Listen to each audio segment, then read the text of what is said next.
মিফতাহুল, করা হয়েছে তোমার এই কোশ্চেন পেপারটা? হ্যাঁ অলরাইট।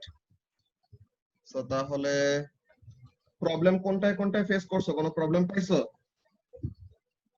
হ্যাঁ 15 এর B2 16 এর B2, অলরাইট। সো আমরা 15 15, ওকে 15 হ্যাঁ B2। 15 হ্যাঁ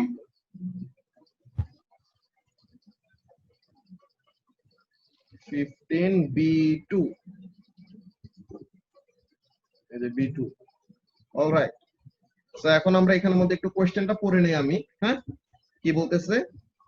Over 40 years ago, the Apollo astronauts placed reflectors on the surface of the moon. তুমি কি বিগ ব্যাং থিওরি দেখছো টিভি সিরিজ,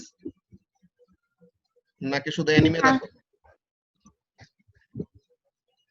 অ্যানিমে এখন দেখা ছেড়ে দিছি। ছেড়ে দিছো কেন? অ্যানিমে তো ভালো। এখন পড়াশোনা করতে টাইম পাই না, এই জন্য আর কি। ঠিক আছে তাহলে। সো এখানে অ্যাকচুয়ালি বেসিক্যালি কি করছে জানো? যে ওই যে আমাদের নীল আর্মস্ট্রং গেছিল না মুনে হ্যাঁ সবার ফার্স্টে, তো সে যে কি করছে মুনের সারফেসে মিরর রেখে আসছে, বুঝছো? যে রিফ্লেক্টিং সারফেস রেখে আসছে। সো আমরা আর্থের থেকে, ওয়ালাইকুম আসসালাম নসিন। সো আমরা কি বলতেছিলাম যে আমরা আর্থের থেকে যদি কোনো একটা হাই এনার্জি লেজার মারি, হ্যাঁ, আমরা যদি আর্থের থেকে কোনো একটা হাই এনার্জি লেজার মারি, এটা দিয়ে কি করবে মুনের সারফেসে যে ওই রিফ্লেক্টরের উপর যদি পড়ে, দেন ওখান থেকে কি করবে, রিফ্লেকশন ফেরত আসবে না? সো তাহলে এই যে আমরা লাইটটা এমিট করলাম, এন্ড এই লাইটটা ফেরত আসতে কতক্ষণ লাগলো, এইটা ইউজ করে আমরা কি বের করতে পারবো? The distance from earth to moon বের করতে পারবো না এটা? সো এই কাজটা বেসিক্যালি এখানের মধ্যে করতেছে, বুঝছো? হ্যাঁ তো এখন এখানের মধ্যে কাজটা কি? These are still used by a number of observations on Earth to monitor the distance to the moon by reflecting pulses of laser light from them and detecting the reflected signal. এগুলো actually ওই যে যেটা বললাম যে TV series দেখলে পরে এগুলো অনেক ভালো ভালো মজার জিনিস শিখতে পারতা, যে এটা বিগ ব্যাং থিওরি টিভি সিরিজের মধ্যে বলে আর কি।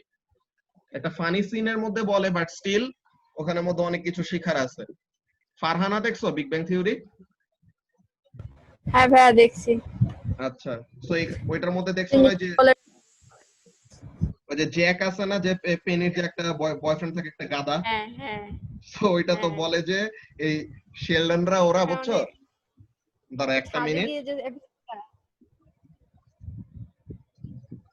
হ্যালো স্যার, আসসালামু আলাইকুম।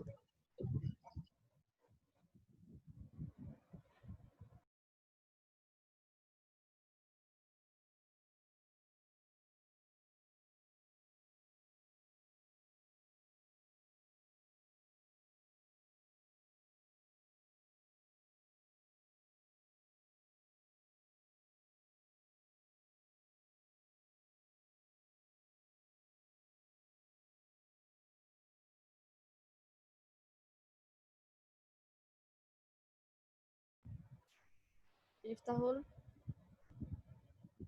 কি প্রিপারেশন কেমন? সে মোটামুটি। কোশ্চেন পেপার করতেছিস? হ্যাঁ 12টা ইউনিটের।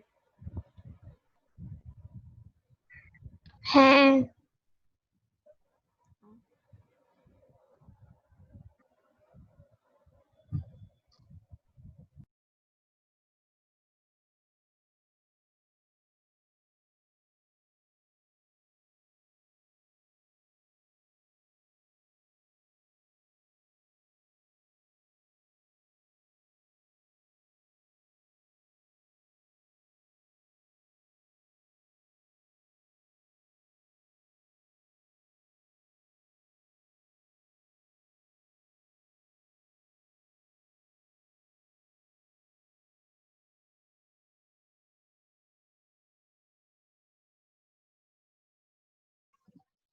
আচ্ছা সরি, এই ভার্সিটির আমার একজন স্যার কল দিছিল। সো এখন কথা বলা শেষ, এখন আমরা এখানের মধ্যে আসি। আচ্ছা, তো এখন মিফতাল যেটা বলতেছিলাম, বুঝছো? তো এখানে এই বেশিরভাগই এরা হলো মেইন কাজটি হলো সায়েন্টিস্ট, ওরা বুঝছো ইউনিভার্সিটিতে ওরা এরকম রিসার্চে কাজ করে, সো ওরা এরকম মুনের ওই ডিসটেন্স বের করতেছিল ওদের ছাদ থেকে। ওরা এরকম laser, high energy laser pulse এরকম এমিট করবে যে মুনের সারফেসে যে ওটা হিট করে ফেরত আসবে। সো একটা লোক যে নাকি সায়েন্টিস্ট না আর কি বুঝে না, সে ভাবে যে লেজার দিয়ে মুন নাকি ফাটাই ফেলা ট্রাই করতেছে, বুঝছো। আমার তো মনে এরকম একটা আছে। কমেডিক সিন, এটা তোমাদের গ্রুপের মধ্যে দিব না, এরকম ক্লিপ অনেকগুলা পাওয়া যায় বিগ ব্যাং থিওরি, সো ওখানের মধ্যে দেখলে অনেক মজা পাবা। সো আমরা যেটা পড়তেছিলাম ওখানের মধ্যে ফেরত আসি। Scientists have determined that the moon is at a distance of 363,104 kilometer at its closest. So তাহলে যখন সবচেয়ে কাছে থাকে তখন এতটুকু ডিসটেন্সে, and 405,696 kilometre at its farthest. So তার মানে সবচেয়ে দূরে থাকে এতটুকু ডিসটেন্সে। সো তার মানে মুনের ডিসটেন্সটা আর্থের সাথে সবসময় ফিক্স থাকে না, ইট ফ্লাকচুয়েটস, কিছু সময় কাছে আসে কিছু সময় দূরে যায়।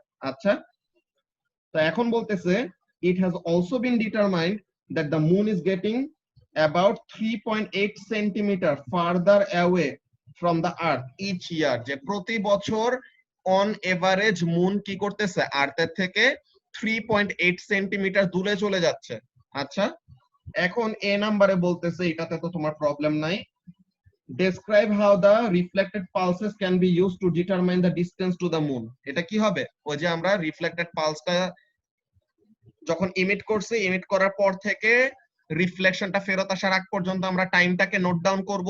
সো আমরা টাইম জানি, and we know the speed of light, laser দিয়ে তো স্পিড লাইট রিলিজ করব, সো তাহলে it will travel at the speed of light. So আমরা স্পিড জানি, টাইম জানি, সো তাহলে v is equal to 2d/t, এটা ইউজ করে আমরা কি বের করতে পারবো, এটা ইউজ করে we can determine the distance to the moon.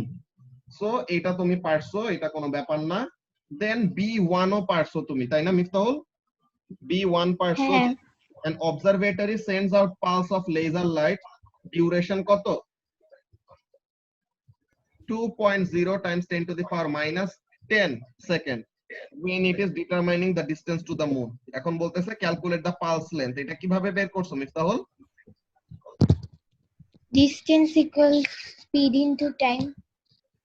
Distance is equal to speed into time. Time এখানে মার্ক স্কিমে 2 into 10 to the power minus 12 লেখা কেন? কি লেখা মার্ক স্কিমে দেখি, into 10 to the power minus 12 টাইমটা 15 নাম্বার। আচ্ছা,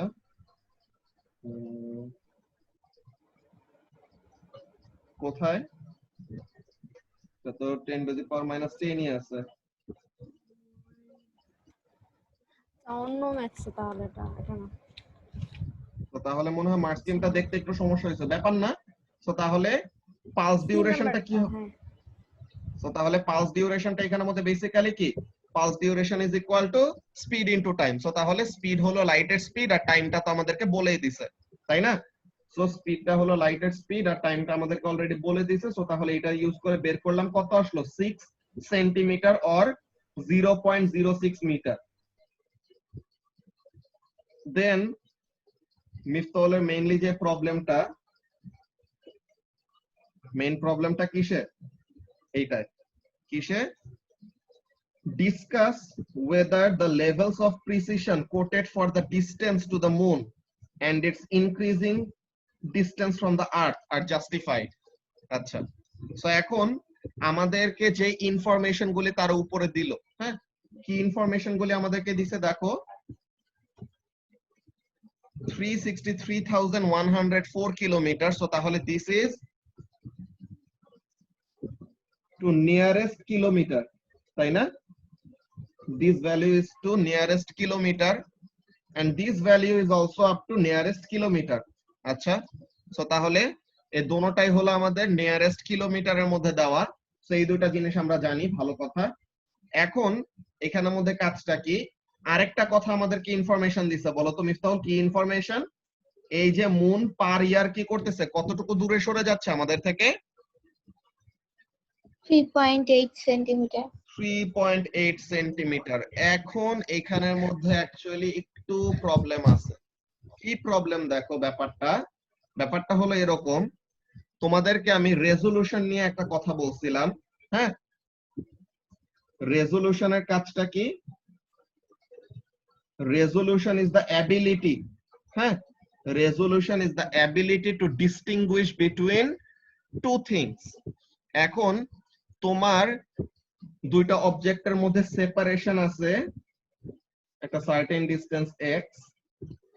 এখন তুমি এই দুইটা অবজেক্টের মধ্যে যে সেপারেশন, হ্যাঁ, এই দুটো অবজেক্টের মধ্যে যে সেপারেশনটা, এই সেপারেশনটাকে তুমি পারসিভ করতে পারবা নাকি না, বা তুমি তাদের তাদের মধ্যে যে একটা সার্টেন সেপারেশন আছে, তুমি এই জিনিসটাকে ডিটেক্ট করতে পারবা নাকি না, এটা ডিপেন্ড করবে তুমি কোন টাইপ অফ ওয়েভ দিয়ে এই দুইটার মধ্যে ডিসটেন্সটা মেজার করতেছো। হ্যাঁ, তুমি কোন টাইপ অফ ওয়েভ দিয়ে এই দুইটার মধ্যে ডিসটেন্সটা মেজার করতেছো, এটা একটা বড় ফ্যাক্টর। কেন? তোমার ওয়েভলেন্থ, ঠিক আছে, তোমার ওয়েভলেন্থটা কিসের সাথে রিলেটেড? রেজোলিউশনের সাথে রিলেটেড। যে ওয়েভলেন্থ যত বড় হবে, তোমার ওয়েভলেন্থ যত বড় হবে, রেজোলিউশন তত খারাপ। তো তার মানে কি, সে দুইটা ক্লোজলি স্পেসড অবজেক্টের মধ্যে কি করতে পারবে না, it will not be able to distinguish between two closely spaced object. আমরা কি ইউজ করি in order to see something? আমরা যে চোখে দেখি, আমরা কোন ওয়েভ ইউজ করি? মিফতাহ, লাইট ওয়েভ ইউজ করি, তাই না? সো আমাদের লাইট ওয়েভের ওয়েভলেন্থের রেঞ্জ কত? 400 ন্যানোমিটার টু 700 ন্যানোমিটার, তাই না? হ্যাঁ। আমাদের এটার রেঞ্জ কত? 400 ন্যানোমিটার থেকে 700 ন্যানোমিটার। তো তাহলে আমরা বেসিক্যালি কাজটা কি করি জানো? আমরা বেসিক্যালি কাজটা এমন করি যে আমরা 400 ন্যানোমিটারের থেকে স্মলার স্পেসিং যদি কোনো দুইটা অবজেক্টের মধ্যে থাকে, হ্যাঁ, কোনো দুইটা অবজেক্টের মধ্যে যদি স্পেসিংটা বা কোনো দুইটা অবজেক্টের মধ্যে সেপারেশন যদি কি হয় 400 ন্যানোমিটার ডিস্টেন্সের থেকে কম হয়, তাহলে আমরা ওই দুইটা অবজেক্টকে কি করতে পারবো না, আলাদা করে তাদেরকে আমরা ডিস্টিংগুইশ করতে পারবো না। আমাদের কাছে মনে হবে কি, দা টু অবজেক্টস আর টুগেদার, ওই দুটো অবজেক্টকে একটা সিঙ্গেল অবজেক্ট মনে হবে। বুঝতে পারছো? আমরা যে অ্যাটম অ্যাটম অ্যাটম আছে, মলিকিউল আছে, দেন গ্যাস পার্টিকেল আছে, এইসব জিনিস আমরা চোখে দেখতে পারি না, তাই না? কেন চোখে দেখতে পারি না বলো তো? বিকজ আমরা চোখে দেখার জন্য যে ওয়েভটাকে ইউজ করি, কি ওয়েভ ইউজ করি? লাইট ওয়েভ ইউজ করি। সো আমাদের লাইট ওয়েভের ওয়েভলেন্থটা কার থেকে বড়? আমাদের লাইট ওয়েভের ওয়েভলেন্থটা ওই গ্যাস পার্টিকেল থেকে বা মলিকিউলস গুলি থেকে কি, the wavelength is greater.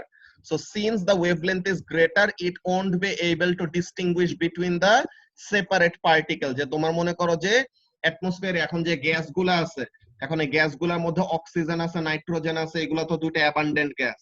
So তারা কি, তারা তো দুজন একজন আরেকজনের সাথে গায়ে লেগে থাকবে না, তারা একটা সার্টেন সেপারেশনে আছে না? কিন্তু আমরা গ্যাস পার্টিকেল গুলাকেও দেখতে পারি না, দেন আবার কি করতে পারি না, তাদের মধ্যে সেপারেশন আছে নাকি না ওই জিনিসটাও বুঝতে পারি না। কেন? ব্যাপারটা এমন কেন? বিকজ আমাদের যে ওয়েভলেন্থ ইউজ করতেছি, ওই ওয়েভলেন্থের জন্য রেজোলিউশনটা হলো এরকম যে আমরা 400 ন্যানোমিটারের থেকে স্মলার সেপারেশন যদি কোনো দুইটা অবজেক্টের মধ্যে থাকে, দেন তাদেরকে কি করতে পারবো না, we won't be able to distinguish between them. To put it into perspective, ব্যাপারটা কেমন বলা যায়? মনে করো ইউ হ্যাভ আ বোর্ড, হ্যাঁ, you have a board and তোমার কাছে খুবই প্রিসাইজ কোন একটা মেশিন আছে বা একটা মেজারিং ইনস্ট্রুমেন্ট আছে যে কি করতে পারে, ন্যানোমিটার স্কেলে রিডিং নিতে পারে, হ্যাঁ। এখন তুমি যদি কি করো, দুইটা পিন নিছো, হ্যাঁ, দুইটা পিন নিলা। এখন এই দুইটা পিন তুমি একটা সার্টেন সেপারেশনে রাখছো। এই যে আমি এখন এখানের মধ্যে আঁকছি, তোমরা কিন্তু ডায়াগ্রাম থেকে বুঝতে পারতেছো যে কি, the two pins are separate, তাই না? কেন বুঝতে পারতেছো? বিকজ পিন গুলার মধ্যে যে সেপারেশনটা, হ্যাঁ, পিন গুলার মধ্যে যে সেপারেশনটা, এই সেপারেশনটা কি 400 ন্যানোমিটারের থেকে বড়, হ্যাঁ। পিন গুলার মধ্যে সেপারেশনটা কি 400 ন্যানোমিটার থেকে বড়। That's why you are being able to distinguish the two lines or two pins separate from one another. কিন্তু যদি আমি এমন ভাবে আঁকতে পারতাম যে লাইন দুইটা অর আমার পিন দুইটা 400 ন্যানোমিটার থেকে কম স্পেসিং এ আছে একজন আরেকজনের সাথে, তখন আমি হিউম্যান আই দিয়ে কখনো ডিটেক্ট করতে পারবো না যে এই দুইটা পিন কি অ্যাকচুয়ালি আলাদা আছে নাকি না। ব্যাপারটা বুঝতে পারতেছো কি বললাম মিফতাহুল? হ্যাঁ। তো এখন আমাদের কাজটা কি দেখো, এই যে আমাদের পালস ডিউরেশনটা আসলো, হ্যাঁ, পালস ডিউরেশনটা কত আসছে? পালস ডিউরেশনটা আসছে 6 সেন্টিমিটার, তাই না? এই যে হ্যাঁ আমাদের পালস ডিউরেশনটা আসলো 6 সেন্টিমিটার, সো তাহলে কি the pulse duration is the wavelength of the pulse, তাই না? The pulse duration is the হ্যাঁ wavelength of the pulse. So এখন আমি এখানের মধ্যে কাজটা কি করব দেখো, দ্য নিয়ারেস্ট কিলোমিটার যে ভ্যালুগুলি আছে, নিয়ারেস্ট কিলোমিটার ভ্যালুগুলোকে তো আমার কি করা যাবে, এই পালস দিয়ে সুন্দর মতো ডিটেক্ট করা যাবে, এটা নিয়ে কোনো সমস্যা নাই। যে আমি সেন্টিমিটার স্কেলে দেখতে পারি কত 6 সেন্টিমিটার বা এর থেকে বড় হইলে আমি তাদের মধ্যে কি করতে পারবো, ডিসটেন্স গুলি বা তাদের মধ্যে সেপারেশন গুলি বুঝতে পারবো। কিন্তু 6 সেন্টিমিটারের থেকে কম যদি কোনো চেঞ্জ হয়, তো তাহলে আমি কি করতে পারবো না, ওই জিনিসটাকে ঠিক মতো ডিটেক্ট করতে পারবো না বা বুঝতে পারবো না। ঠিক আছে, তো তাহলে তুমি মার্কস স্কিমের অ্যান্সারটা দেখো, now this will be more meaningful. কেমন দেখো, distance is to the nearest kilometre, তাই না? আমাদের যে actual distance between earth and moon, distance গুলা কিসে দেওয়া, the distances are in nearest kilometre, but the pulse length is up to nearest millimetre or centimetre স্কেলে দেওয়া। সো তাহলে কি, সো এই পালস দিয়ে এই ডিস্টেন্স গুলি বের করা পসিবল। সো তাহলে আমাদেরকে যে ডিস্টেন্সের ভ্যালু গুলি দিছে, যে নিয়ারেস্ট থাকলে এতটুকু ডিস্টেন্স, ফারদেস্ট থাকলে এতটুকু ডিস্টেন্স, এই দুইটা নিয়ে আমাদের কোনো প্রবলেম নাই। সো দিস ইজ অ্যাকসেপ্টেবল, যে যেই পালস আমরা ইউজ করছি এতটুকু পালস ডিউরেশনের, কত 2 × 10⁻⁻10 সেকেন্ড, এতটুকু পালস ডিউরেশনের পালস দিয়ে আমরা কি করতে পারবো, মুনের আর আর্থের মধ্যে যে সেপারেশনটা, ওই বড় ডিস্টেন্স গুলি ঠিকই সুন্দর মতো মাপতে পারবো আমরা, এটা নিয়ে কোনো প্রবলেম নাই। তো তাহলে এটা অ্যাকসেপ্টেবল। কিন্তু not acceptable because 6 centimetre pulse is longer than কত 3.8 সেন্টিমিটার। সো তাহলে অ্যাকচুয়ালি যে কি হয়, অ্যাকচুয়ালি যে পার ইয়ার 3.8 সেন্টিমিটার করে ডিস্টেন্স বাড়তেছে, এই জিনিসটা আমরা কি করতে পারবো না, এরকম এত বড় পালস ডিউরেশন ওলা পালস দিয়ে আমরা কি করতে পারবো না, এই জিনিসটাকে ডিটেক্ট করতে পারবো না। সো তাহলে কোনটার জন্য নট অ্যাকসেপ্টেবল হবে মিফতাহুল, 3.8 সেন্টিমিটার যে পার ইয়ার সেপারেশন বাড়তেছে, এইটার জন্য এই পালস দিয়ে ডিস্টেন্সটা বের করা জাস্টিফাইড না, because the pulse length is greater than the distance that it is trying to measure. বুঝতে পারছো মিফতাহুল? হ্যাঁ তো তাহলে this is actually the logic. So তাহলে অ্যাকচুয়ালি তারা কি বলতেছে, অর আরেকটা কথা বলতেছে, the distance is calculated from difference over 40 years, so it is over a meter, so it is acceptable compared to 6 meter, কি হলো 6 সেন্টিমিটার, যে 3.8 সেন্টিমিটার করে 40 বছর ধরে তারা ডিস্টেন্সটা মাপছে। হ্যাঁ, 40 বছর ধরে তারা ডিস্টেন্সটা মাপার পর, যে 40 বছর আগে ডিস্টেন্সটা এত ছিল, 40 বছর পর ডিস্টেন্সটা এত, সো এভারেজ ডিস্টেন্স বাড়ছে হলো 3.8 সেন্টিমিটার পার ইয়ার। সো তার মানে 40 বছরে টোটাল কত বাড়ছে, 3.8 × 40, তাই না? 3.8 × 40 করলে পরে কত হবে, 152 152। হ্যাঁ আচ্ছা 152 সেন্টিমিটার। সো তাহলে এই ডিস্টেন্সটা যে 40 বছর ধরে যে সেপারেশনটা বাড়লো, এই সেপারেশনটা কি আমাদের পালস ডিউরেশন থেকে বেশি নাকি কম? আমাদের পালস লেন্থ কত মিফতাহুল, পালস লেন্থ হলো 6 সেন্টিমিটার।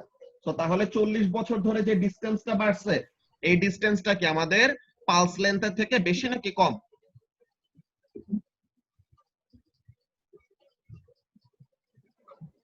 বেশি বেশি। সো তাহলে 40 বছর ধরে যদি মাপা হয়, তো তাহলে পরে বোঝা যাবে যে আচ্ছা ঠিক আছে, ব্যাপারটা জাস্টিফাইড, যে 40 বছর ধরে বা 40 বছরের ডিফারেন্সটা নিয়ে তারা কি করছে, ভ্যালুটাকে সাজেস্ট করছে। সো তাহলে এইটা অ্যাকসেপ্টেবল। কিন্তু যদি এক ইয়ারের মধ্যেই তারা মাপতে চায়, তো তাইলে পরে ব্যাপারটা কি হবে না, অ্যাকসেপ্টেবল হবে না। সো তাহলে তোমার দুই টাইপের অ্যান্সার তুমি বলতে পারো। সো এখন এখানের জন্য অ্যান্সারটা কি হবে, তারা মেইন যে অ্যাকচুয়াল ডিসটেন্স গুলি দিছে, ওই অ্যাকচুয়াল ডিসটেন্স গুলি জাস্টিফাইড, ওইটা আমাদের এই পালস ডিউরেশন নিয়ে কোনো প্রবলেম হবে না। কিন্তু পার ইয়ার 3.8 সেন্টিমিটার করে যে ডিসটেন্স বাড়তেছে, এই জিনিসটা কি করা যাবে না, আমাদের 6 সেন্টিমিটার পালস লেন্থ দিয়ে 3.8 সেন্টিমিটারের সেপারেশন মাপা যাবে না। সো তাহলে এই জিনিসটা আমরা দুই ভাবে এরকম অ্যানসার বলবো। বুঝতে পারছো মিফতাহুল এখন? হ্যাঁ স্যার এটা কোন আচ্ছা স্পেসিফিক চ্যাপ্টারের? এটা তো আচ্ছা ফারহানা কি বললা বুঝি নাই। এটা কোন স্পেসিফিক চ্যাপ্টারের? এটা এই pulse ওয়েভের যে ওই যে পালসিকো টেকনিক ওইটা।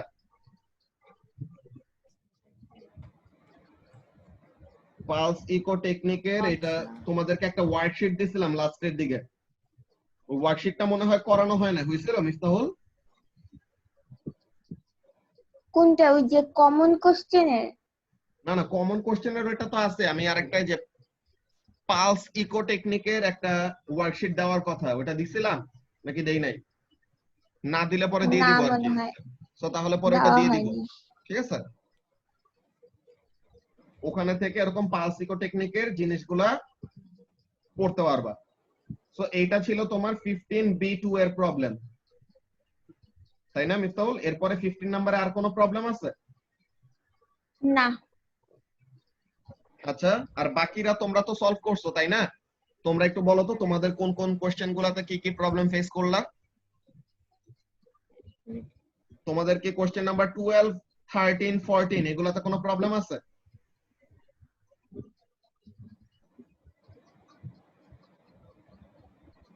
ভাইয়া 13 এর B1 টা দেখা দিয়ে তোর ভুলে গেছি একটু। 13 এর B1, ওকে। সো তাহলে Yeah, 13 এর ফার্স্টে কোশ্চেনটা আমরা দেখে নেই। A student carries out an experiment to investigate the photoelectric effect by shining light on different frequencies onto a particular metal. So তাহলে একটা মেটালের উপরে different frequencyর ইলেকট্রোম্যাগনেটিক ওয়েভ এমিট করতেছে। সো এখন বলতেছে এ নাম্বারে describe how the photoelectric effect takes place. কি হবে? When the frequency of the electromagnetic wave is greater than the threshold frequency of the metal, তখন কি হবে? The electromagnetic wave will be absorbed. যে ইলেকট্রোম্যাগনেটিক ওয়েভ কি করে? It transfers energy in the form of what, Farhana? In the form of photons, তাই না? proton. Electromagnetic wave transfers energy in the form of photons. So তাহলে ওই ফোটনের ফ্রিকোয়েন্সিটা যদি threshold ফ্রিকোয়েন্সির থেকে বেশি হয় তাহলে পরে কি করবে? The electrons on the metal will accept or will absorb the energy from the photon and it will escape from the metal surface, and this is how photoelectric effect takes place. So that's A. তোমার problem হলো B1 এ। আচ্ছা, so এখন first আমরা B number কোশ্চেনটা দেখে নেই।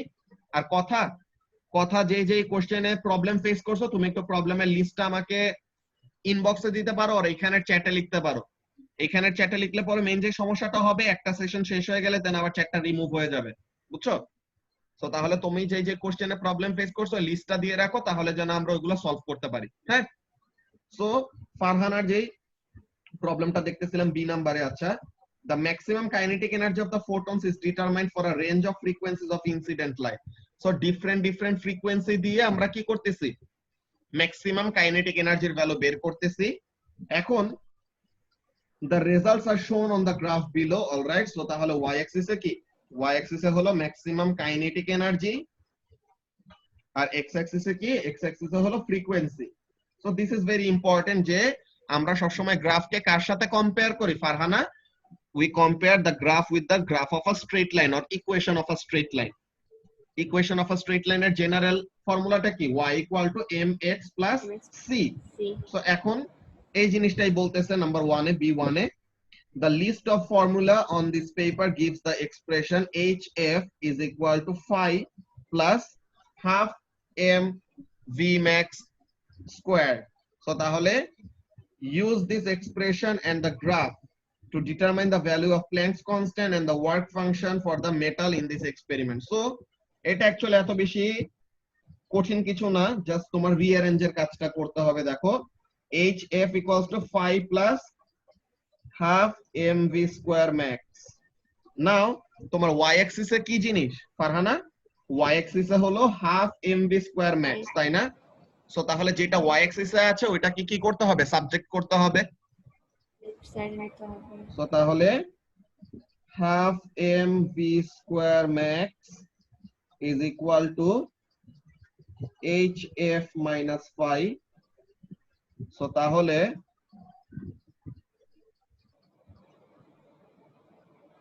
this is actually the expression that we need. Now comparing with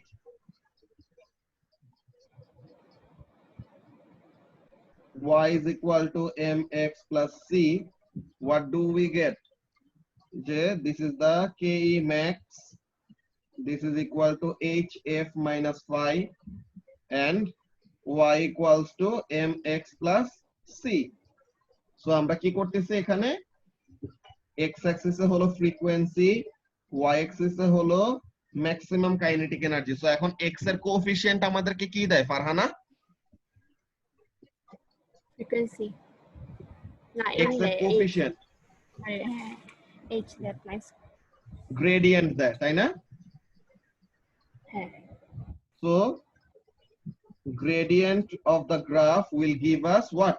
The gradient of the graph will give us Planck's constant, and the negative y-intercept or the y-intercept will give us the work function.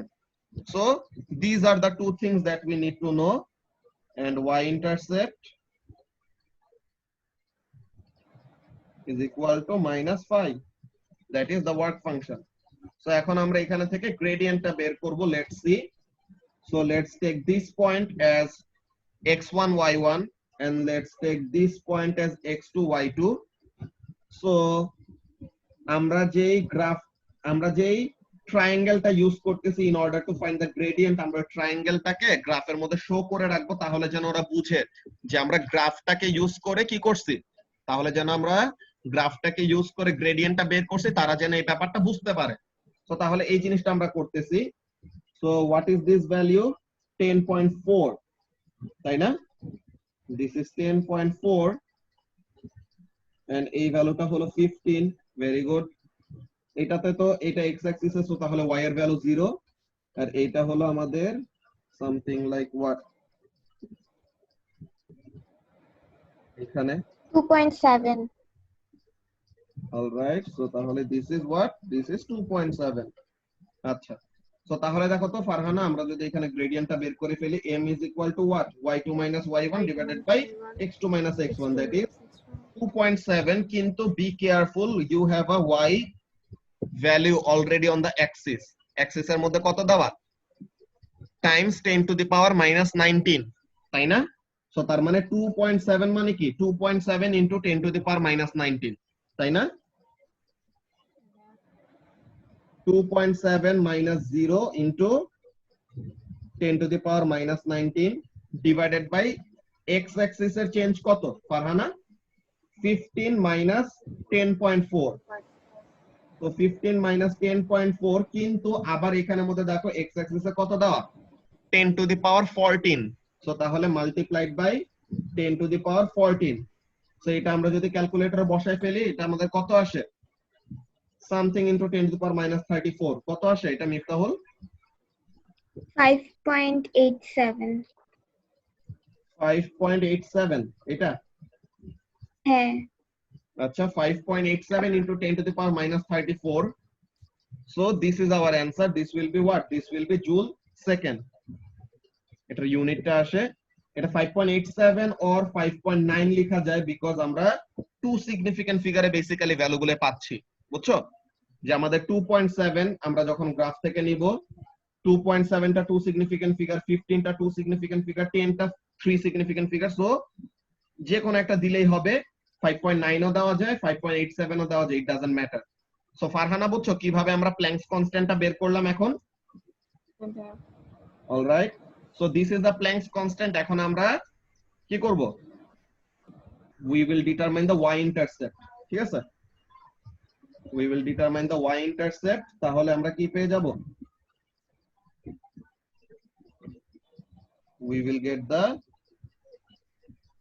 এটা actually একটু tricky because লাইনটা straight হইছে নাকি ব্যাপারটা একটু বোঝা tough. আচ্ছা, লাইনটার উপর দিয়ে ফার্স্টে আঁকি, লাইনটার উপরে বসাই। now let me explain the line.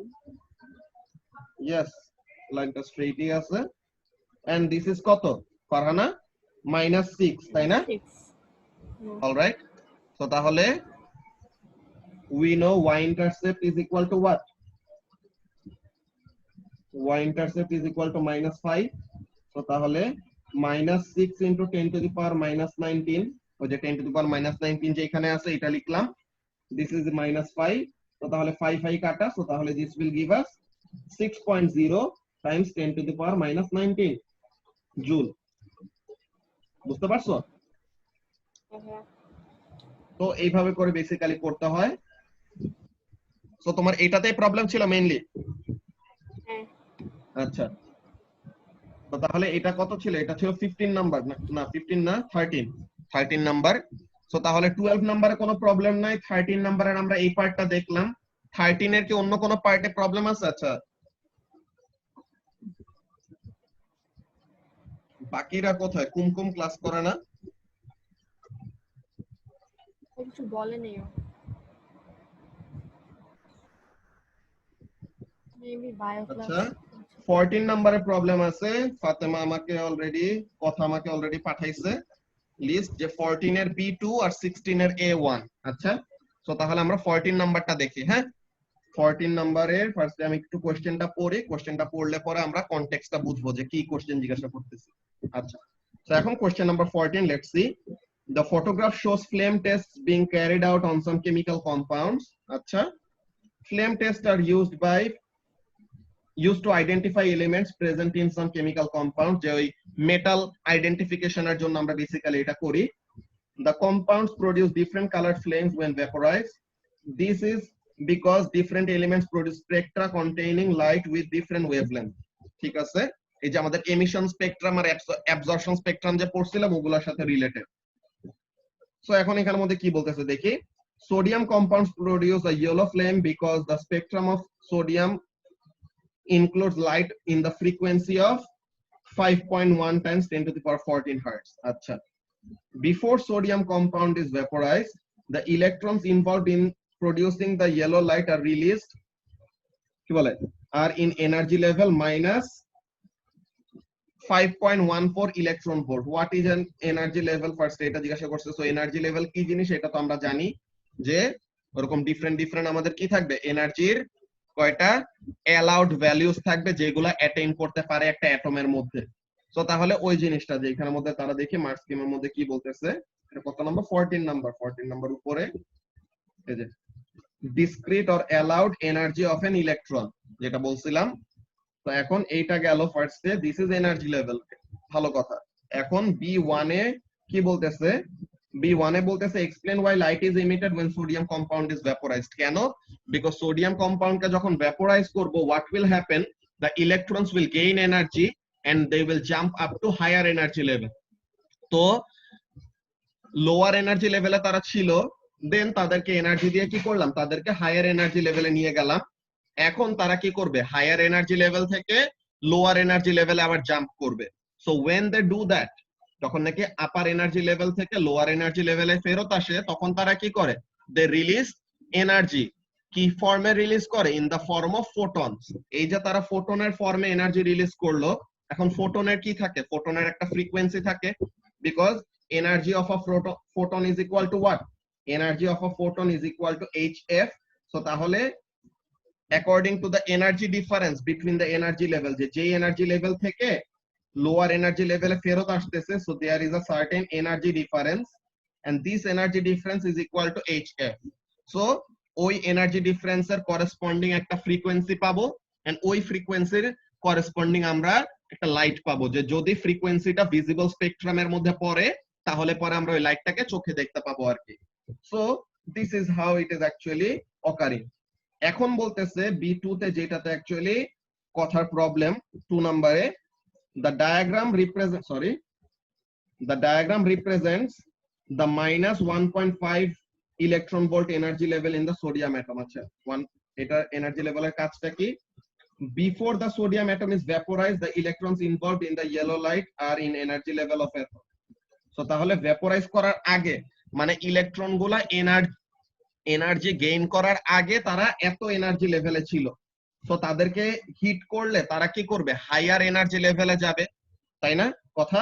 তারা হায়ার এনার্জি লেভেলে যাবে মানে কি, the energy will be less negative, যে এখানে আছে নেগেটিভ 5.14, সো তাহলে when they will jump to higher energy level the value of the energy will be less negative, তো তার মানে এনার্জি বাড়ছে, এই ব্যাপারটা আমরা বুঝতে পারি। সো এখন আমাদেরকে বলতেছে this is the energy level where the electron initially is, যে ফার্স্টে এখানে ছিল, দেন সে ভ্যাপোরাইজ করলে উপরে যাবে, দেন আবার নিচে ফেরত আসবে, এখানে ফেরত আসবে। সো আমরা এখানের মধ্যে দেখি calculate the energy of the other energy level involved in the emission of yellow light. Add this energy level to the diagram and label it with correct value. So এখন yellow light emit করার জন্য কত ফ্রিকোয়েন্সির photon লাগবে ফাতেমা?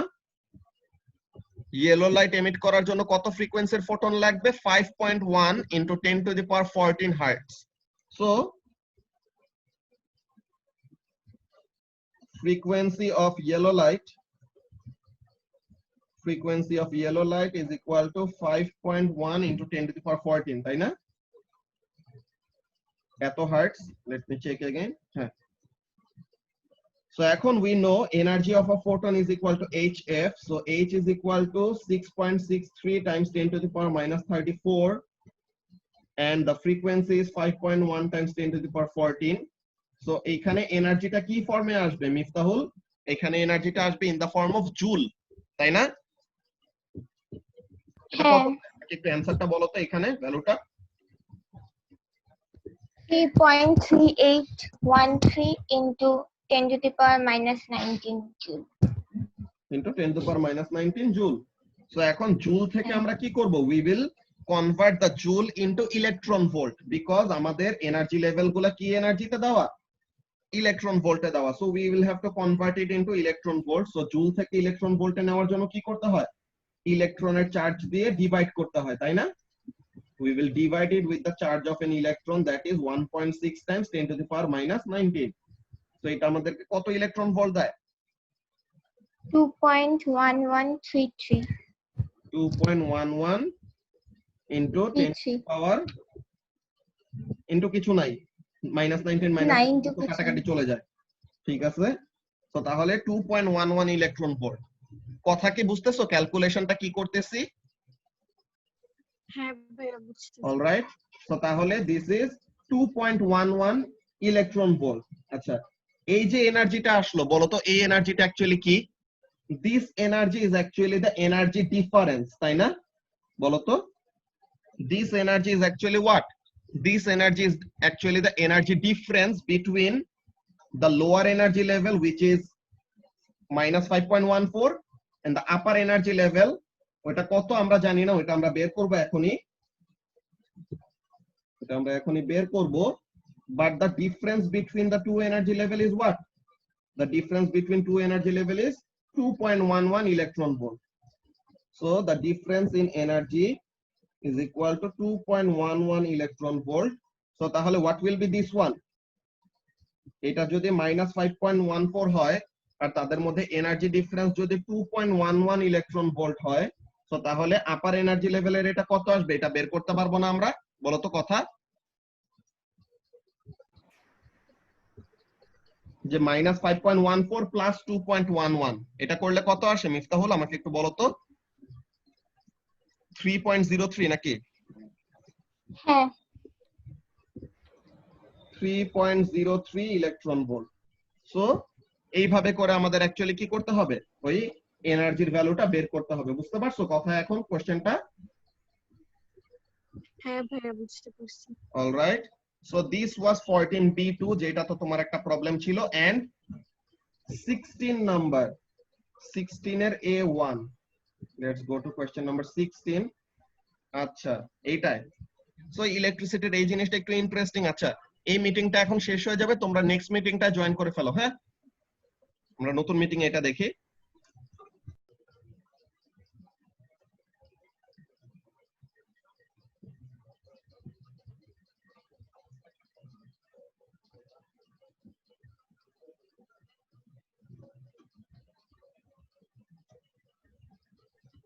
ভাইয়া আজকে A2 ক্লাসে কি করাবা? আজকে A2 ক্লাসে ফার্স্টে ওই যে আমরা যে টেস্টটা নিয়েছিলাম, ওই টেস্টের ফার্স্টে সলিউশনটা করাবো, দেন আমরা ক্যাপাসিটরের ইন্ট্রোডাকশন দিব যদি আমাদের ওরকম ভালো মতো টাইম থাকে। বুঝছো? ফার্স্টে লাস্ট দিনের ওই টেস্টটার সলিউশন করাইতে হ্যাঁ। হবে, এরপরে যদি টাইম থাকে দেন আমরা ওই ক্যাপাসিটরের একটা ইন্ট্রোডাকশন করব ভালো মতো, অর এলস আমরা থার্সডে তে শুরু করব ক্যাপাসিটর।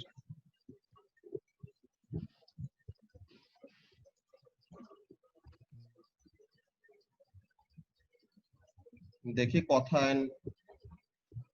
নসীন জয়েন করে ফেলুক। আচ্ছা, কথা চলে আসছে। ওকে, কথা। সো এখন এখানের মধ্যে তোমার 16A1 এর প্রবলেম, সো আমরা 16 নাম্বার কোশ্চেনটা ফার্স্টে পড়ি। হ্যাঁ, কি বলতেছে দেখো। 16, the photograph shows a type of fish called an electric ray. So তার মানে সে কি করে, সে ওরকম ইলেকট্রিক পালস বা ইলেকট্রিসিটি জেনারেট করতে পারে। কিভাবে হয়? Electric rays can produce an electric discharge to stun their prey, যে এরকম শক দিয়ে সে তার প্রেকে কি করে ফেলতে পারে, স্টান করতে পারে। স্টান গানের মধ্যে বেসিক্যালি কাজটা কি হয়, তোমরা স্টান গান চিনো না? যে ওরকম একটা ইলেকট্রিক শক দিয়ে যে মানুষকে অজ্ঞান করে ফেলে হঠাৎ করে। সো এমন ভাবে বেসিক্যালি কাজ। তো আমরা একটু দেখি ব্যাপারটা কি বলতেছে। Parts of a ray's body acts as cell in a battery. আচ্ছা, সো তাহলে ওই রে ফিশের বডিটা কি করে, একটা সেল ব্যাটারির মতো কাজ করে। কেমন কাজ? In a ray living in fresh water, this is very important, fresh water and salt water দুইটা একটু আলাদা। সো তাহলে in a ray living in fresh water, sorry,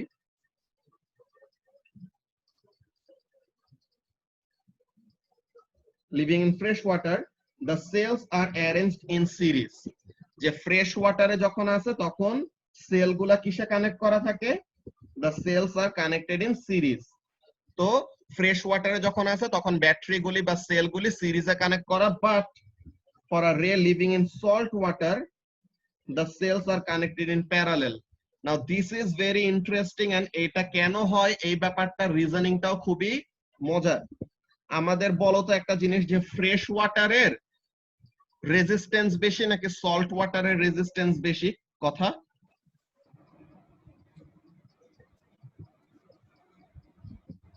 salt ওয়াটারের। Salt ওয়াটারের resistance actually কম, বুঝছো? সল্ট ওয়াটারের রেজিস্ট্যান্সটা কেন কম? বিকজ সল্ট ওয়াটারের মধ্যে কি থাকবে, পানি ছাড়াও, পানি ছাড়াও তার মধ্যে কি থাকবে, it will have dissolved ions, তাই না বলো? পানি ছাড়াও তার মধ্যে কি থাকবে, it will have dissolved ions. So এখন আয়ন কি করতে পারে, আয়নস তো চার্জড পার্টিকেল, সো তাহলে তারা কি করতে পারবে, whenever there is a potential difference the ions will be able to carry the charge or they will be able to conduct some electricity, তাই না বলো? হ্যাঁ। সো তাহলে অ্যাকচুয়ালি সল্ট ওয়াটারের রেজিস্ট্যান্স কম হয় আর ফ্রেশ ওয়াটারের রেজিস্ট্যান্স বেশি হয়। ফ্রেশ ওয়াটারের রেজিস্ট্যান্স কেন বেশি? Because fresh water has lower number of minerals or lower number of dissolved salt. Salt মানে কি, salt is a combination of two ions, তাই না?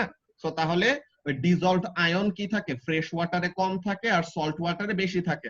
সো যেখানে ডিজলভড আয়ন বেশি ওখানে কন্ডাক্টিভিটি বেশি, যে সে তত ভালো কন্ডাক্ট করতে পারে। তো তার মানে সল্ট ওয়াটার অনেক ভালো কন্ডাক্ট করতে পারে এন্ড ফ্রেশ ওয়াটার এত ভালো কন্ডাক্ট করতে পারে না। সো তাহলে যে ভালো কন্ডাক্ট করতে পারে তার রেজিস্ট্যান্স কি হবে, বেশি হবে নাকি কম হবে? বেশি হবে। যে ভালো কন্ডাক্ট করতে পারে, কন্ডাক্ট করতে পারে। যে ভালো কন্ডাক্ট করতে পারে তার রেজিস্ট্যান্স কম, বিকজ তার ভিতর দিয়ে কারেন্ট ইজিলি ফ্লো করতে পারে। যে ভালো কন্ডাক্ট করতে পারে মানে কি, যার ভিতর দিয়ে কারেন্ট ইজিলি ফ্লো করতে পারে। তাহলে ভালো কন্ডাক্ট করতে পারে। হ্যাঁ, ফ্রেশ ওয়াটার তাহলে খারাপ কন্ডাক্টর এন্ড সল্ট ওয়াটার হলো good conductor. Salt water good conductor কেন? রিজনটা কি বলছি, because it has dissolved solids or dissolved ions. Dissolved ions can cause current flow. ঠিক আছে, ডিজলভড আয়ন কি করতে পারে, it can cause flow of current. So তাহলে এটার জন্য কি হবে, সল্ট ওয়াটারের ভিতর দিয়ে কারেন্ট ফ্লো করতে পারবে ইজিলি। সো তাহলে সল্ট ওয়াটারের রেজিস্ট্যান্স কি হবে, কথা।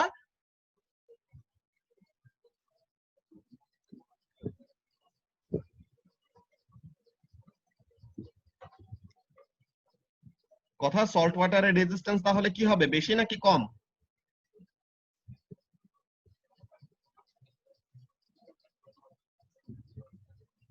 হ্যালো,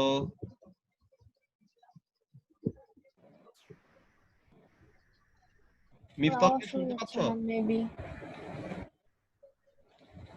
হ্যাঁ, শোনা যায়। আচ্ছা, তো তাহলে কথা most probably internet problem face করতেছে।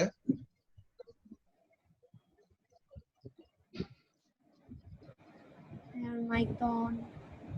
মাইক তো অন করা।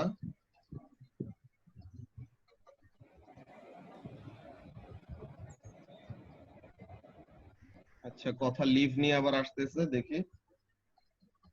তোমরা কি বুঝতেছো, ফারহানা বুঝছো যে কেন সল্ট ওয়াটারের রেজিস্ট্যান্স কম হয়? এবার ডিজলভ আয়ন থাকবে, ফ্রেশ ওয়াটারে তো থাকতে পারে, এটা তো লেখা নেই। কি কি? ফ্রেশ ওয়াটারে তো ডিজলভ আয়ন থাকতে পারে। হ্যাঁ, ফ্রেশ ওয়াটারে থাকে, কিন্তু সল্ট ওয়াটার তো আমাদের একদম বলেই দিছে যে সল্টি ওয়াটার। তো তাহলে সল্ট মানে কি? যে কোনো এরকম মেটাল এন্ড নন মেটালের আয়নিক বন্ডের জন্যই তো আমাদের সল্ট তৈরি হয় না? যে sodium chloride, sodium fluoride, magnesium chloride, এইসব জিনিসগুলা কি সবগুলা সল্ট না, বলো? হ্যাঁ। তো তাহলে এইগুলা জিনিস কি, they are combination of ions, and ions যখন নাকি অ্যাকুয়াস ফর্মে থাকবে তখন তারা কি করতে পারে, ফ্লো করতে পারে। তো ইলেকট্রোলাইসিসে তোমরা যে কেমিস্ট্রিটা পড়ছো, ও লেভেলসে পড়ছো না ইলেকট্রোলাইসিস? হ্যাঁ। তো তাহলে ওখানের মধ্যে দেখছো যে অ্যাকুয়াস ফর্মে থাকলে পরে আয়নিক কম্পাউন্ড কি করতে পারে, they can separate or they can conduct electricity. So ওই ব্যাপারটাই আমাদের বেসিক্যালি এখানের মধ্যে ইউজ করতে হবে একটু আইডিয়াটা। নসীন কি বুঝতেছো কি বলতেছি?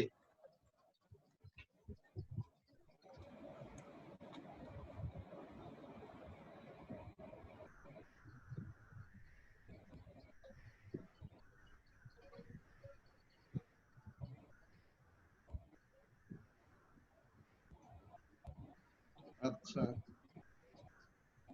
কথা বলতেছো নেটে প্রবলেম হচ্ছে, সো তাহলে এই জিনিসটা আমরা এক্সপ্লেইন করে রাখি সো দ্যাট ও ভিডিও থেকে দেখে নিতে পারে। আচ্ছা, তাও আসছে, লেটস সি কি হয়। কথা কি এখন শুনতে পাচ্ছো কথা? হ্যাঁ ভাইয়া, এখন শোনা যাচ্ছে। আচ্ছা, তো এখন যেটা বলতেছিলাম যে তাহলে আমরা যেটা পড়লাম, সল্ট ওয়াটারের রেজিস্ট্যান্স তাহলে বেশি হবে নাকি ফ্রেশ ওয়াটারের রেজিস্ট্যান্স বেশি হবে?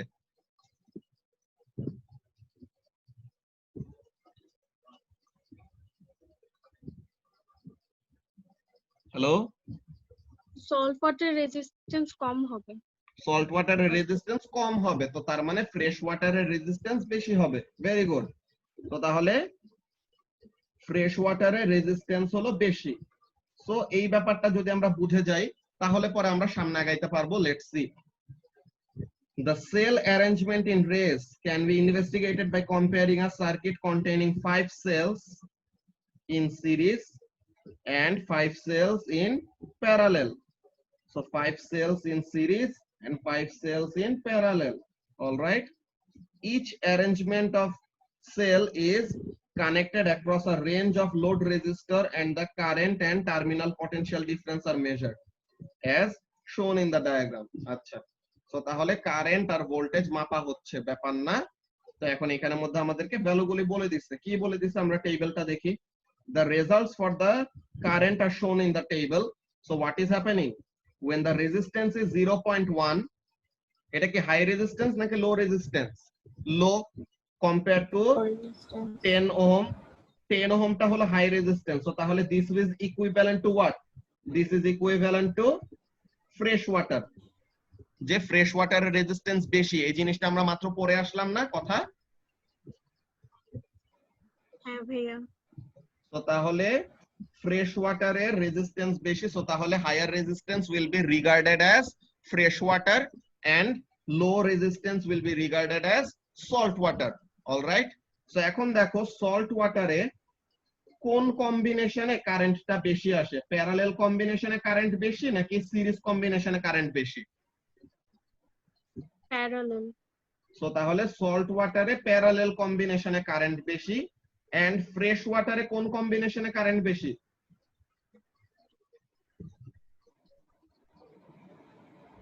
Series or parallel? 0.55 বড় নাকি 0.14 বড়? সিরিজ সিরিজে বেশি, দ্যাট ইজ 0.55। সো তার মানে হাই রেজিস্ট্যান্স ওয়ালা রিজিয়নে আমরা কোন সেটআপ ইউজ করব বা কোন অ্যারেঞ্জমেন্ট ইউজ করব?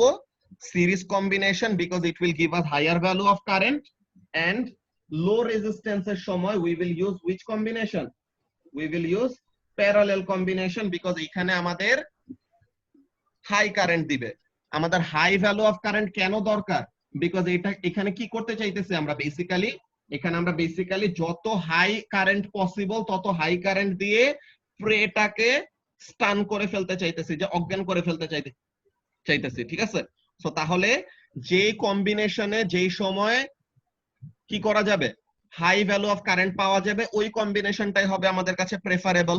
সো তাহলে ফ্রেশ ওয়াটারের জন্য কোন কম্বিনেশনটা প্রেফারেবল? ফ্রেশ ওয়াটারের জন্য সিরিজ কম্বিনেশনটা হলো প্রেফারেবল। এন্ড সল্ট ওয়াটারের জন্য কোন কম্বিনেশনটা প্রেফারেবল? প্যারালেল, তাই না? সো এখন এই জিনিসটাই এখানে মধ্যে বলতেছে, it has been suggested that the cells are in series for ray living in fresh water. So fresh water এ থাকলে পরে series combination and because fresh water is poorer conductor, এটা আমরা অলরেডি উপরে জাস্টিফাইও করে আসছি, বলেই দিছে তারা আবার নিচে যে ফ্রেশ ওয়াটার হলো পোর কন্ডাক্টর, তো তার মানে কি রেজিস্ট্যান্স কি বেশি, তাই না? খারাপ কন্ডাক্টর মানে কি তার রেজিস্ট্যান্স বেশি, এর জন্য সে খারাপ কন্ডাক্টর।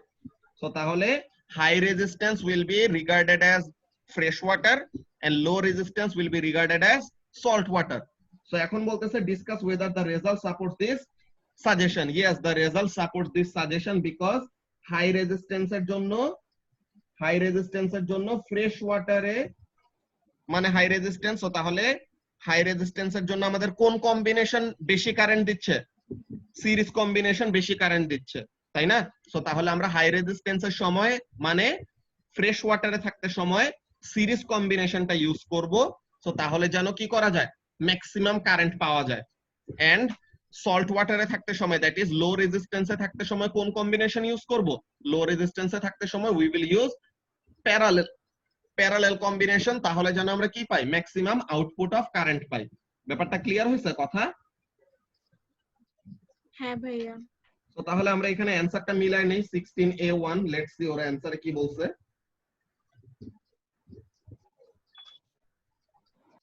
এই যে low resistance that the parallel low resistance এর জন্য যে for low resistance the parallel combination or arrangement has higher current, or for high resistance the series combination has higher current. The high resistance is equivalent to fresh water because fresh water এর resistance বেশি। so তাহলে series is used for fresh water and parallel is used for salt water. so তাহলে এই জিনিসটাই আমরা অ্যানসারের মধ্যে বলবো। বুঝা গেছে? হ্যাঁ ভাইয়া। ঠিক আছে। সো তাহলে তোমার যে দুইটা প্রবলেম তুমি বলছিলে এই দুইটা শেষ। ফারহানা কি কি প্রবলেম বের করছিলা? আর হ্যাঁ, এক মিনিট দেখতেছি। আচ্ছা, মিফতাহুল আর কোনটায় প্রবলেম আছে তোমার? 17C2 17C2, ওকে আমরা 17 নাম্বার কোশ্চেনে যাই তাহলে। এই পেপারটা বাকিটার থেকে অনেক টাফ লাগছে, এত কঠিন করে আসছে। কি কি বুঝি নাই? এই পেপারটা বাকিটার পেপার থেকে অনেক ট্রিকি। এরকম না, অ্যাকচুয়ালি এমন হইতে পারে যে প্র্যাকটিস অনেকদিন হয় নাই দেখে হঠাৎ করে একটু মনে হইতাছে সব ভুলে গেছে এর জন্য একটু সমস্যা লাগতেছে। প্র্যাকটিসে একবার চলে আসলে, একবার রিদমে চলে আসলে আবার পারবা। সো মিফতাহুল আমরা 17 নাম্বার কোশ্চেনটা পড়ি। হ্যাঁ, কি বলতেছে? A washing machine produces large vibrations during its spin cycle. যে ওয়াশিং মেশিন এরকম কাপড় ঘুরে ধোয়, সো তাহলে ওটা কি করে, লার্জ ভাইব্রেশন ক্রিয়েট করে ঘুরতে সময়। আচ্ছা, a student decides to use the vibrations from the washing machine to produce ripples in a ripple tank and hence determine the frequency at which the washing machine spins. So তাহলে washing machine কত ফ্রিকোয়েন্সিতে spin করে এইটা সে কি করবে, washing মেশিনটা যেরকম কাঁপতেছে ওয়াশিং মেশিনের এই কাঁপুনিটা নিয়ে সে ওয়াশিং মেশিনের কাছে নিয়ে কি করবে, সে ওয়াশিং মেশিনের কাছে একটা ট্রে নিয়ে যাবে, বুঝছো? সে ওয়াশিং মেশিন যে কাঁপতেছে ওইটার পাশে একটা ট্রে নিয়ে গেল, ওই ট্রে ভরা কি আছে, পানি আছে। তো এখন এই পানি কি করবে, ওয়াশিং মেশিন কাঁপলে পরে ট্রেটা কাঁপবে, তো ট্রেটা কাঁপলে পরে তখন পানির মধ্যে কি হবে, এরকম ওয়াটার ওয়েভ ক্রিয়েট হবে। সেই ওয়াটার ওয়েভটা দেখে সে কি করবে, ওয়াটার ওয়েভটা দেখে সে ওই ওয়াটার ওয়েভের ফ্রিকোয়েন্সি বের করবে। সো সে বলতে চাচ্ছে কি ওয়াটার ওয়েভের যে ফ্রিকোয়েন্সি ওয়াশিং মেশিনের ভাইব্রেশন ফ্রিকোয়েন্সি ওইটাই। সো সে এই প্রসেসটা ইউজ করতে চাচ্ছে, ঠিক আছে? সো এই নাম্বারে কি বলতেছে, let's see. The student must first determine the speed of ripple tank in the tank. আচ্ছা, সো তাহলে স্টুডেন্টের ফার্স্টে কি করতে হবে, স্পিড বের করতে হবে। She disturbs the surface of the water to produce a single ripple. যে সে জাস্ট একটা এমন টোকা দিছে তাহলে যেন জাস্ট একটা সিঙ্গেল একটা রিপল ক্রিয়েট হয়।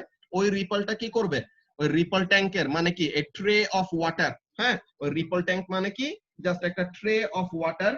সো এখন এই পানি ছিল, সো এখন সে পানির মধ্যে একটা ডিস্টারবেন্স ক্রিয়েট করলো। এখন এই ওয়েভটা, এই যে এই একটা পালস সে ক্রিয়েট করলো, এই পালসটা কি করবে, এই পালসটা এই এন্ড থেকে এই এন্ড পর্যন্ত যাবে, ঠিক আছে? যে সে কি করতেছে দেখো, এই যে she uses a stopwatch to measure the time taken for the ripple to travel a distance of 15 centimetre. তো তাহলে এই যে রিপেলটা কত ডিসটেন্স মুভ করবে মিফতাহুল, 15 সেন্টিমিটার ডিসটেন্স মুভ করবে। তো এটার জন্য কত টাইম লাগে সেটা রেকর্ড করতেছে, যে record the time of 0.72 seconds. Alright, so তাহলে এইভাবে করে সে কি করলো, এইভাবে করে সে বের করতে চাইতেছে কি, দ্য ডিসটেন্স। এখন বলতেছে কিন্তু এই টাইমটা একটু আমাদের স্কেপটিক্যাল হওয়া উচিত, আমাদের টাইমের ভ্যালুটা দেখে স্কেপটিক্যাল হওয়া উচিত। কেন বলো তো মিফতাহুল? বিকজ স্টপওয়াচ কি করতেছে, মানুষ নিজে তার হাত দিয়ে অফ করতেছে অন করতেছে, তাই না বলো? হ্যাঁ।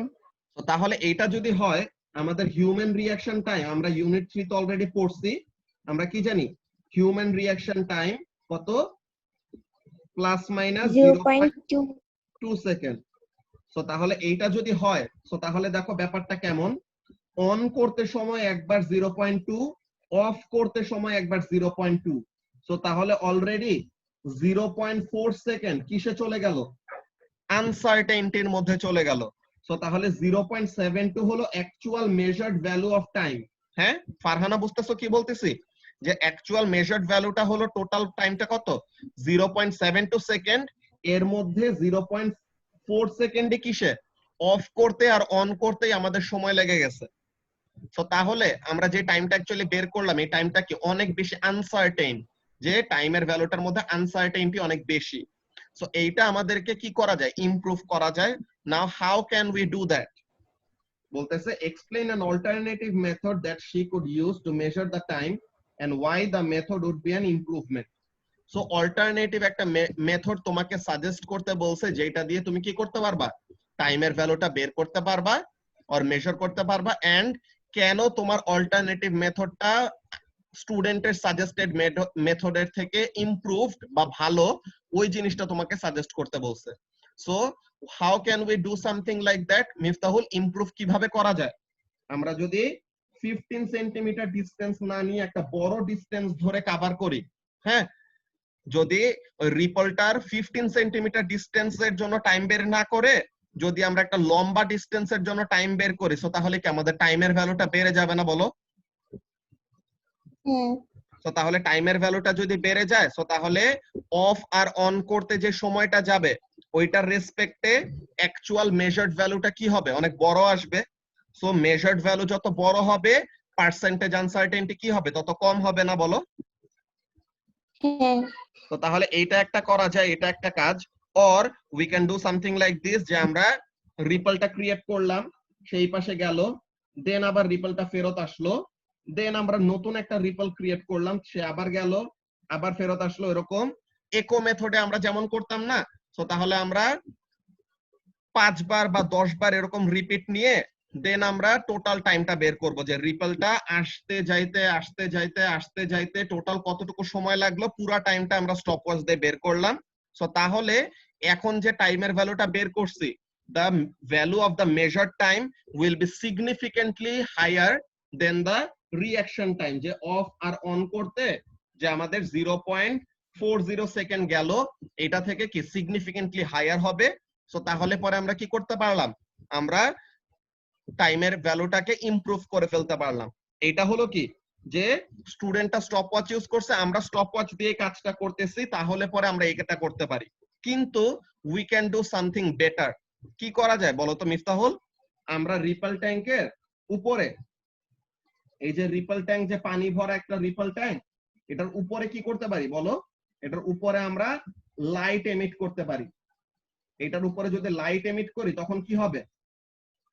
রিপল ট্যাঙ্কের উপর থেকে আমরা যদি এরকম লাইট এমিট করি, এমন যদি লাইট এমিট করি, what will happen? It will produce a shadow, তাই না? এটা আমাদের নিচে কি করবে? এখানের মধ্যে একটা শ্যাডো ক্রিয়েট করবে। কেমন টাইপের? যে এখানে ক্রেস্ট আছে, ওই ক্রেস্টের পার্ট গুলা ব্রাইটার হবে, আর যে এখানে কি আছে, ট্রাফ গুলা আছে, ওই ট্রাফের পার্ট গুলা কি থাকবে? ওই ট্রাফের পার্ট গুলা ডার্কার থাকবে। সো এখন আমরা এখানে থেকে কি করতে পারবো? এটা অ্যাকচুয়ালি ওয়েভলেন্থ বের করার কাজ হয়ে যায়, টাইমটা বের করা এই প্রসিডিওর একটু টাফ। আমরা দেখি মার্কস স্কিমে তারা কি বলছে। কত নাম্বার? 17 না মিফতাহুল? আচ্ছা হ্যাঁ আচ্ছা, তারা কি করতেছে? তারা ভিডিও করার কথা বলছে। আচ্ছা, এটা আরো ভালো একটা প্রসিডিওর যে আমরা ভিডিও করতে পারি, তাহলে পরে আমাদের রিঅ্যাকশন টাইমের ব্যাপারটা কি হয়ে যাবে? রিঅ্যাকশন টাইমের ব্যাপারটা বাদ হয়ে যাবে।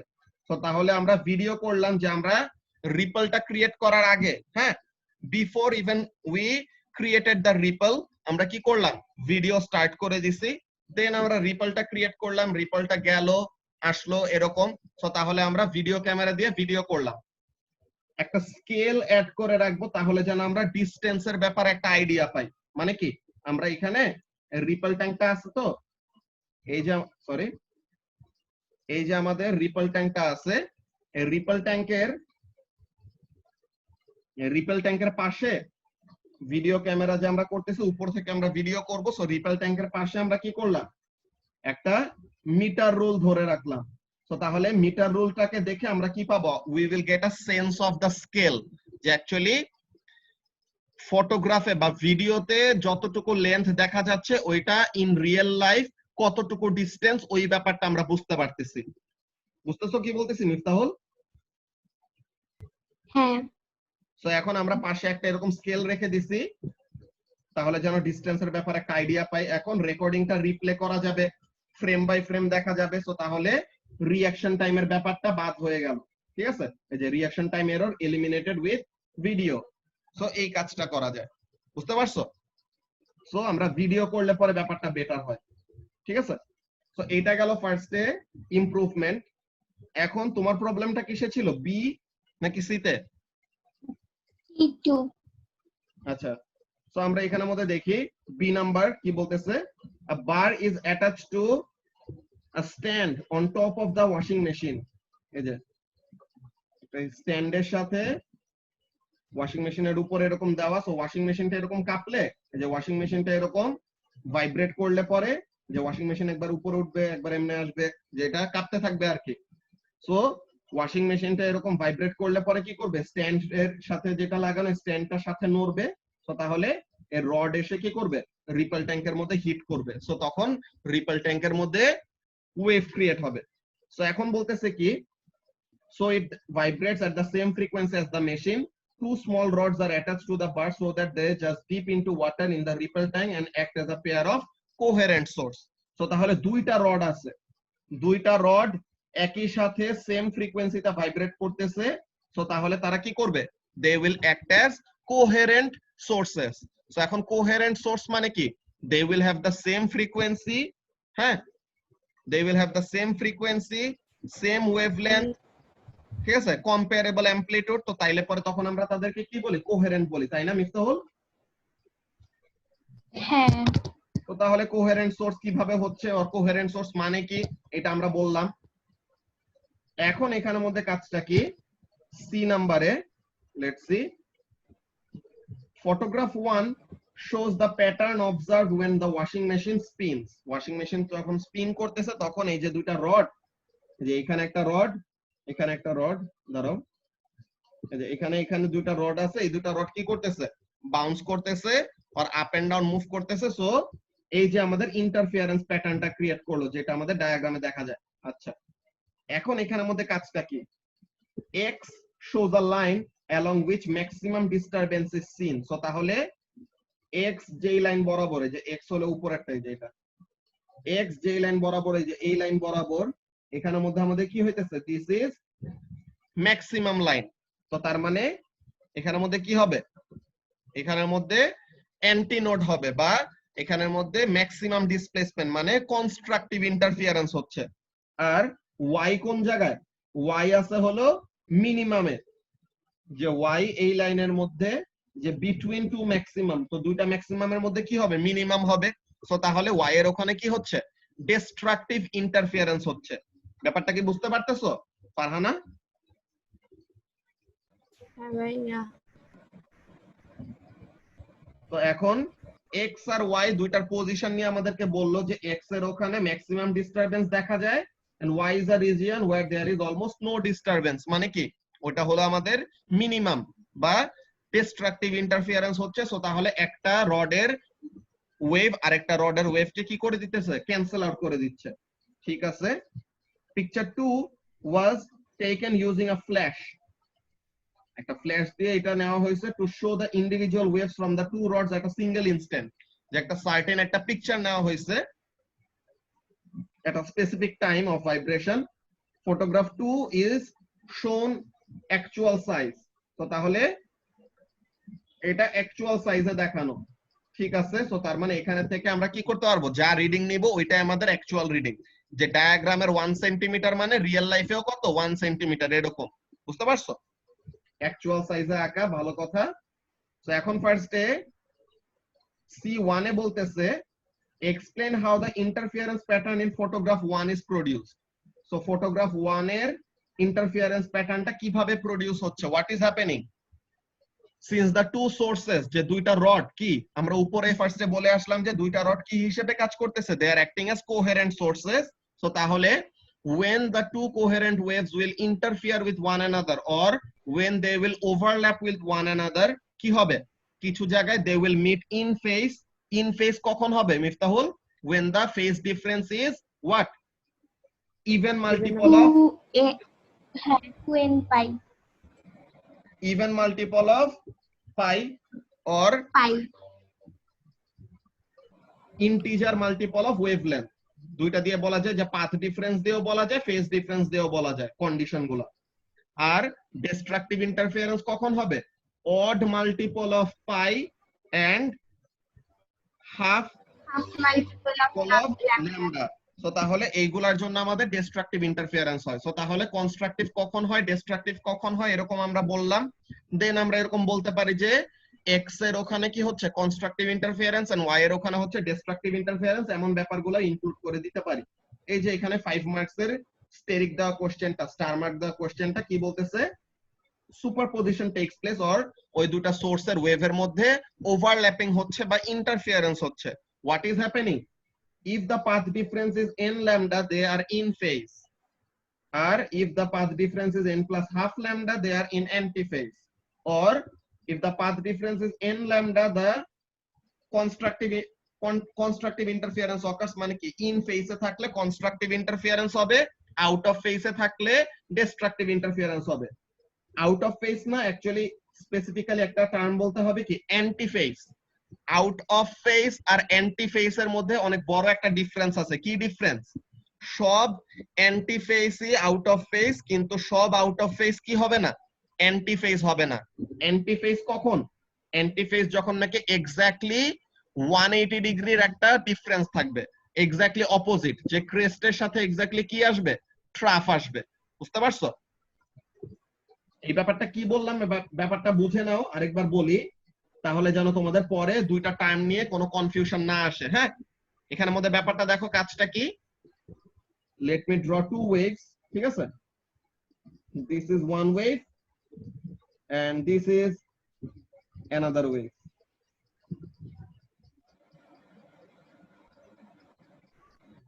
আচ্ছা, এই দুইটা ওয়েভ আঁকলাম, একটা সাইন থেটার গ্রাফ, একটা কস থেটার গ্রাফ। এটা আমরা এমনিতেও চিনি। আমি আরেকটা গ্রাফ আঁকি।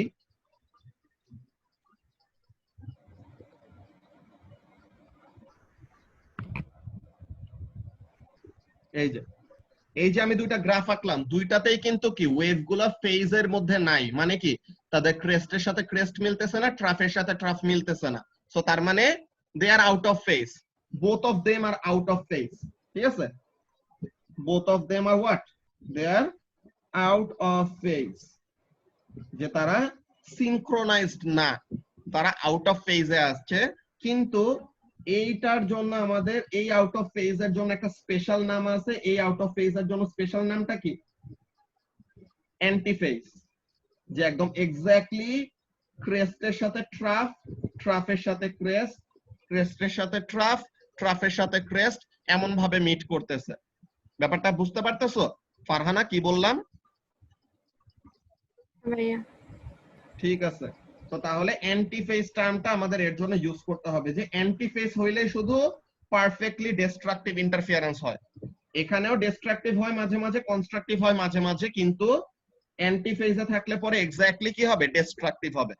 মিফতাহুল তো বুঝো এটা নাকি? হ্যাঁ। ঠিক আছে, লাক্স বুঝতেছো কি বলতেছি? নসিম তো মনে হয় না কোশ্চেনটা সলভ করছো।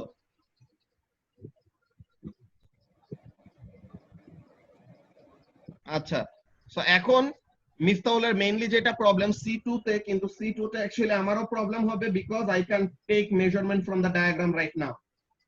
যে ডায়াগ্রামের অ্যাকচুয়ালি মেইন সাইজটা কি, দাঁড়াও ফিট করে দেখি। লেট মি সি যে অ্যাকচুয়ালি আমাদের প্রসিডিওরটা বলে দেই, প্রসিডিওরটা কি হবে। এই যে আমার কাছে একটা স্কেল আছে, আমি এখন এই স্কেল দিয়ে কি করব, আমি স্কেল দিয়ে কি করতে পারি, একটা সার্টেন মেজারমেন্ট নিতে পারি। লেটস সি আসলে কোশ্চেনটা ফার্স্টে কি বলছে। মিফতাহুল কোশ্চেনটা কি বলছে আমি দেখি। দেখো, use measurement from photograph 2 to determine the frequency of vibration causing the ripples. So frequency বের করতে বলছে। ফ্রিকোয়েন্সি বের করার জন্য I am provided with what? I am provided with the speed of the wave. So I know the speed of the wave. What I need to know in order to find the frequency? Wavelength জানতে হবে। আচ্ছা, এখন এখানের মধ্যে বলো মিফতাহুল, যে একটা অ্যান্টিনোড থেকে আরেকটা অ্যান্টিনোডের মধ্যে ডিসটেন্স কত হয়? 1 lambda। অ্যান্টিনোড থেকে আরেকটা অ্যান্টিনোডের ডিসটেন্স 1 ল্যামডা হয় মিফতাহুল?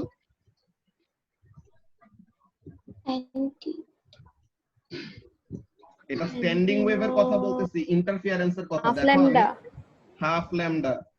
এখানে দেখো মিফতাহুল, this is a wave. Standing ওয়েভটা কি হবে? সে শুধু জায়গায় থেকে তার নোড এন্ড অ্যান্টিনোড গুলি কি করবে? চেঞ্জ করবে, তাই না? তো এখন এখানের মধ্যে দেখো মিফতাহুল, এই অ্যান্টিনোড আর এই অ্যান্টিনোড, এই দুটো অ্যান্টিনোড না বলো? হ্যাঁ। এই দুটার মধ্যে সেপারেশনটা কত আসবে? 1 ল্যামডা হবে? না না, half lambda. Half lambda. So তাহলে অ্যান্টিনোড টু অ্যান্টিনোড সেপারেশন হলো হাফ ল্যামডা। সো তাহলে আমরা এখানের মধ্যে যদি কাজটা করি, এইখানে এইখানে এইখানে এইখানে, তো তাহলে এরকম আমাদের অনেকগুলি কি পাইতেছে? আমরা অ্যান্টিনোড পাইতেছি না বলো? হ্যাঁ। তো তাহলে এই যে আমাদের অ্যান্টিনোড গুলি আছে, অ্যান্টিনোড গুলির মধ্যে আমরা ডিসটেন্সটা মাপতে পারি। আমি দেখি আমার ডায়াগ্রাম থেকে রিডিং নিলে পরে ঠিক আছে নাকি, মার্কসকিমের সাথে মিলে নাকি, আমি একটা জিনিস ফার্স্টে দেখে নেই। So let me see what the distance is actually. 1 2 3 3.8 centimetre. Let me see যে ওরা কত বের করছে।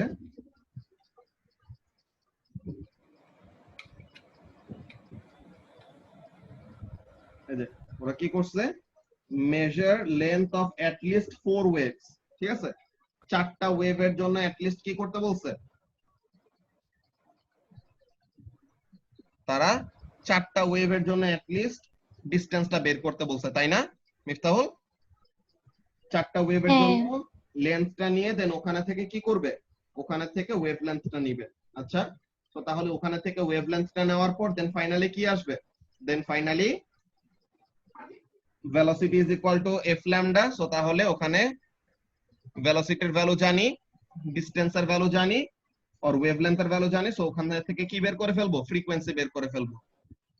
আমার রিডিং এর সাথে অ্যাকচুয়ালি ওদের রিডিংটা মিলতেছে না, সো এটা আমি দেখি আমার ক্যালকুলেশন ওয়াইজ কত আসে, বাট প্রসিডিওরটা কোনটা এই জিনিসটা বলে রাখতেছি আর কি। সো এখন এখানের মধ্যে দেখি, লেটস সি।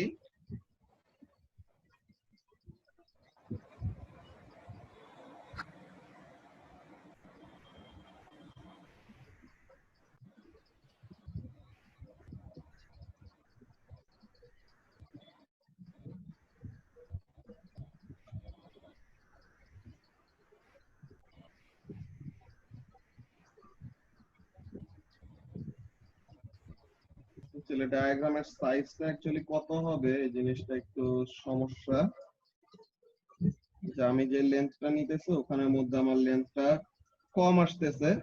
সো এটা অ্যাকচুয়ালি প্রিন্ট করা যে পেপার থাকবে, প্রিন্ট করা পেপারের থেকে যখন রিডিং নিবা তখন ব্যাপারটা আরো সুটেবল হবে, বুঝছো? সো তাহলে প্রিন্ট করা এরকম পেপারের থেকে আমরা অমন ডিসটেন্সটা নিব, হ্যাঁ, আমরা এরকম ডিসটেন্সটা নিয়ে দেন বের করব, ঠিক আছে মিফতাহুল? হ্যাঁ তো তাহলে আমরা ওই ডিসটেন্সটা নিয়ে তখন ওইটা নিয়ে কাজ করতে পারবো। কিন্তু এইখানের জন্য এইটা কিন্তু আমাদের স্ট্যান্ডিং ওয়েভ না, হ্যাঁ, এইখানে আমাদের যে ইন্টারফিয়ারেন্স প্যাটার্নটা এখানের মধ্যে কি হইতেছে দেখো, এইখানে আমাদের একটা ম্যাক্সিমা, তাই না মিফতাহুল?